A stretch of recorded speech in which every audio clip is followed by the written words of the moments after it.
সংখ্যা। জান্নাতের রয়েছে 8টি দরজা।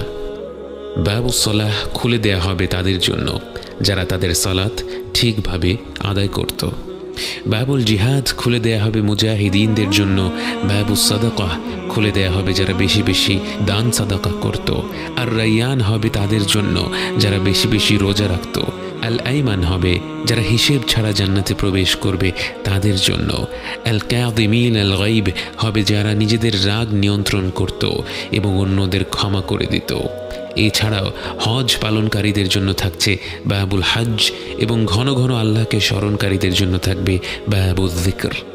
কারো কারো জন্য জান্নাতের একটি দরজা খোলা থাকবে, কারো কারো জন্য একাধিক দরজা খোলা থাকবে, কারো কারো জন্য জান্নাতের সব কটি দরজা খোলা থাকবে।